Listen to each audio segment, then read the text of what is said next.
ABC Listen. Podcasts, radio, news, music and more. Kerr still racing forward, edge of the box. Sam Kerr shoots right-footed. What a strike! What a goal from Sam Kerr! She's been quiet all game, but now she's raised the noise through the roof here. What a goal! Remember that? Sam Kerr streaming down the pitch to score a goal against England in the 2023 Women's World Cup. Glorious. It was talked about as a golden era for Australian women's football, just ready to be capitalised on. But a report from Professional Footballers Australia released today shows that hasn't been the case. The A-League women's competition has seen attendances dwindle, talent take off overseas, and salaries that don't compete with other women's competitions in Australia, like the AFLW or the NRLW. And how does all of that stack up around the globe? Well, actually not great. Australia is hosting a Women's Asian Cup in March, so how can the domestic competition bask in the glow that is sure to bring before it's too late? I'm Poppy Penny, and this is ABC Sport Daily. Pekua Frimpong covers women's football for the ABC and is well across this story. Pekua, Professional Footballers Australia have released its report into the 2024-2025 A-League women's season. And if I'm honest, it wasn't great reading. So broadly speaking, what did it tell us about this competition? Yeah, it definitely wasn't great reading. Essentially, the players are after professionalism. Now, the A-League Women's is not a fully professional competition, so a lot of the players are doing jobs on the side, being footballers as well. They also want adequate compensation. The financial levels of the A-League Women's is significantly different to that of other football competitions around the world, and even looking at other domestic women's competitions as well. Also, one of the really important things is they want better governance from the APL, who are currently in charge of running the A-League Women's and the A-League Men's competition. They want better communication between the players and the APL and figuring out where this game is going to go to actually get it to grow. And generally speaking, Poppy, as you mentioned, the players are just not necessarily happy with the way this competition is sitting right now. If we look at these findings in isolation, it's a fairly bleak picture. But say you look around the world, how does the A-League women's competition compare with other football leagues? Where does it sit for the metrics that this report looks at? Things like attendance, pay, the talent pipelines, and I guess like overall growth of the competition. It's not great at the moment. It's a bleak reading in terms of, if we're looking at particularly a crowd attendance, we see the investment in England and we see the investment in the United States. When we look around the world at all major leagues, we look at the WSL, we look at the case of the NWSL, that are really the two leading leagues. Their growth was really predicated on a change to full-time professionalism. That sparked the investment over in England. What we believe is if we stay where we are, we won't grow. We're seeing significantly larger crowd numbers compared to the A-League Women's. A-League Women's are less than 2,000 average fans to each games and things like that. Financially, we're seeing in more investment. The players are fully professional, so they have more money. They have access to different sorts of sponsorships and things like that. So it's a big gap between the A-League Women's when we're not seeing that investment into the players and we're not seeing that return back into the league as well. And the other one is the talent pipelines, because one of the more damning stats that came out of this report it is the least preferred league amongst its own players. Players are preferring to go and play overseas, and perhaps not just because they're wanting to test their skills in a European market, for example. So what does this tell us about the competition and its potential for growth if its own players would prefer to play elsewhere?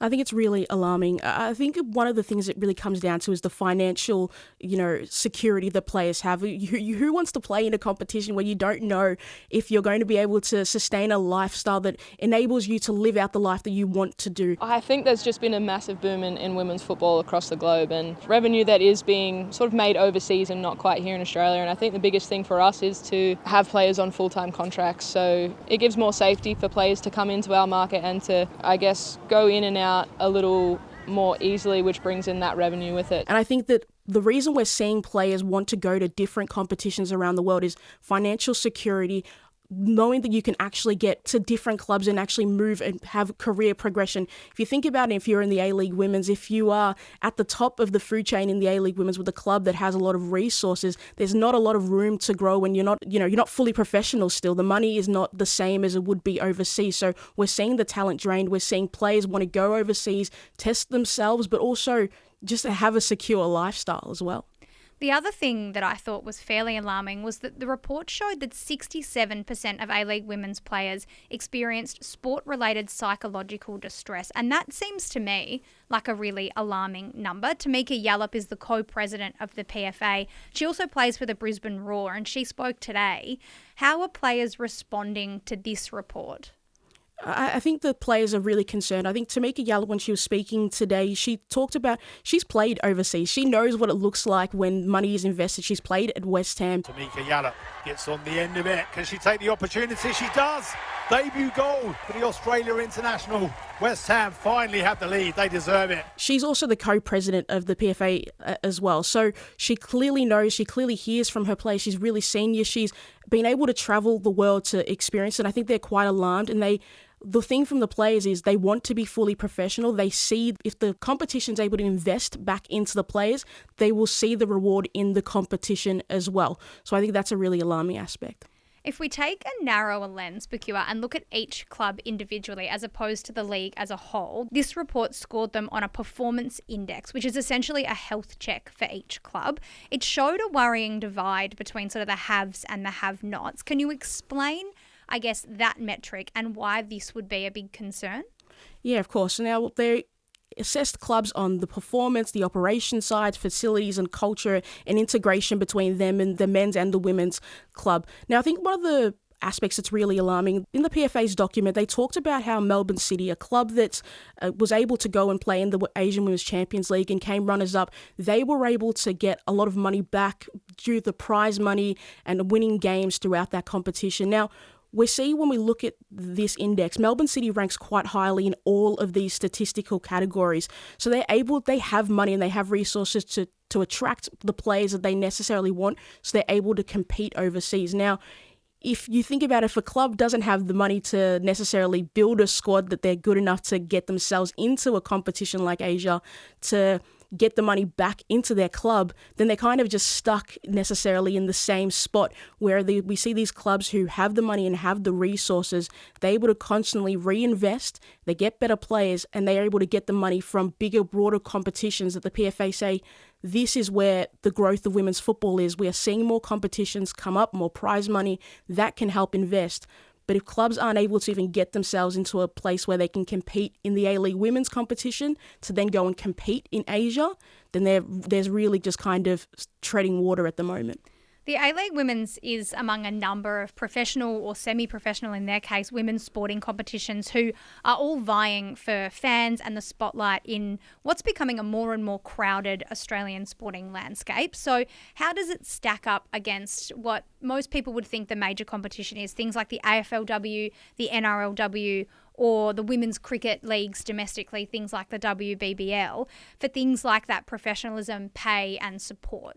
It doesn't stack up really well. And when you think about the A-League Women's, it's been a competition that's been around for a really long time. And even though women's sport hasn't necessarily been taken seriously as it should in this country, it was probably one of the ones you've regarded higher, particularly at the start of it. We see women coming to an A-League women's match. They feel like there's not the same focus on it as there is in the A-League men's. They know that the players are faced with a range of economic challenges by participating in the competition, and the match day experience isn't what it should be. We believe if we address that, we'll be able to make sure that we're seeing those numbers increase rapidly. But when we look at in 2025, we look at the minimum pay that's available to players, the A-League Women's is sitting at $26,500, whereas you compare it to something like the WBBL, which is $74,851. So there is a significant difference there with the financial opportunities to players to actually live their life in a way that they would want to live. So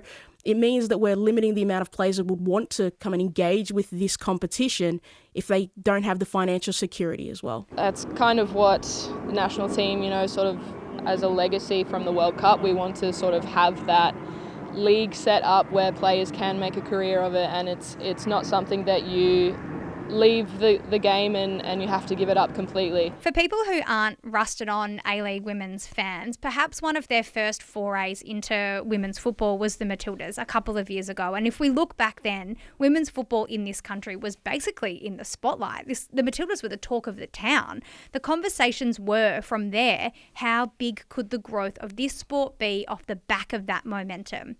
Are we seeing the afterglow of that golden run fading before the domestic setup has even capitalised? I think it has faded, and I think one of the things we saw after the Women's World Cup was the A-League Women's got a benefit in that Courtney Vine, who was one of the stars of the Matildas campaign during that World Cup, came back to play in the A-League Women's competition. So when I think back to that first game, Sydney FC taking on Western Sydney Wanderers, it was a fantastic crowd. Fenton into the near post, and the tap in for Courtney Vine! Leichhardt Oval explodes! As the Matildas star, they all came to see Courtney Vine draws the game level 1-1. We've kind of seen less Matildas who are prominent in the Matildas squad in the A-League Women's. When I think back to the most recent Matildas squad, there are only 2 A-League Women's players who were in that Matildas squad. So it's harder for the league to kind of draw on that Matildas link there. But I would also say that Football Australia and the APL didn't necessarily have the same level of communication they would say they have now in trying to create a clean pathway. Now, I spoke to Bo Bush from the PFA earlier today, and Bo spoke about how when there was a report coming out before the Women's World Cup, it didn't include the A-League women, and I think that was a fundamental misstep that Bo would say, and I think that lots of people would say looking at football in this country, that there isn't a clear alignment between those two organisations. The glow of the Women's World Cup wasn't fully utilised heading into the A-League Women's campaign, but they also have an opportunity with the Women's Asian Cup around the corner to boost this competition and learn from those past mistakes. We believe there's no need to wait. We should really advance this and ensure we can capture the momentum from the Women's Asian Cup and relaunch the A-League Women's off the back of that, with full-time professionalism really being at the heart of that relaunch. We've discussed a lot of the problems that this report outlines, so I want to know about the solutions. What do the PFA believe needs to happen potentially to turn some of this around with an eye on a home Asian Cup? Yeah, I think fundamentally getting the competition professional is the key. Getting players financially rewarded from which the amount of time they have to invest in being athletes and being able to be fully professional athletes. I think this competition needs to kind of figure out its place in the landscape of women's football. It's maybe tricky for this competition now that we've seen the likes of the European competitions in America be the top standing leagues that they are. But where does the A-League Women's fit into that? Is that a top 5 league? Is it a top 10 league? And how do they draw the best talent? And I think that Tamika Yallop, speaking in her press conference today, said if they're able to have the money and players feel secure to come here, we will see those players come to that competition, and we will see the competition grow and attract fans like that as well. Pukua Frimpong, it feels like there's still a lot to play out here. Thanks so much for your time. Thanks, Poppy. Headlines. Staying with women's football for a moment, and Sam Kerr started for Chelsea for the first time in 692 days and scored twice. In even better news, she said this post-match. I mean, today's a good step, right? Getting some good minutes in the national team was a good step. So I'm definitely fit enough, but it's just about getting the miles in the legs now. So, yeah, I'm ready to go. Perfect with that Asian Cup we were just talking about on the horizon. Cricket, and a scare through the Australian camp just 9 days out from the first Ashes test in Perth, with injury clouds now over fast bowlers Josh Hazlewood and Sean Abbott. Neither were able to bowl after lunch for New South Wales in the Sheffield Shield, reportedly due to hamstring injuries. They were spotted walking to a clinic near the SCG, and at the time of record, Cricket New South Wales haven't confirmed the extent of either injury. Abbott took 3 wickets in 6 balls in the morning session, which looked a good sign given Pat Cummins will be missing at least in Perth. Heck. NBA, and remember last year when Dallas Mavericks general manager Nico Harrison traded Luka Doncic to the Lakers for Anthony Davis and fans called for him to be sacked? Well, they got their wish today, just 9 months later. Harrison was given his marching orders from the Mavs, who have won just 3 of their first 11 games of the season. Tennis, and Alex de Minaur is still alive in the ATP finals, but only just after a 3-set loss to Lorenzo Musetti, in which he failed to serve out the match at 5-4 in the 3rd set. He will have to convincingly beat American Taylor Fritz to progress to the semi-finals. I'm Poppy Penny, and this is ABC Sport Daily, produced by Jason Ford. Thanks to CNN, West Ham, ESPN and Paramount Plus for the extra audio used in this episode. Discover more great ABC podcasts, live radio and exclusives on the ABC Listen app.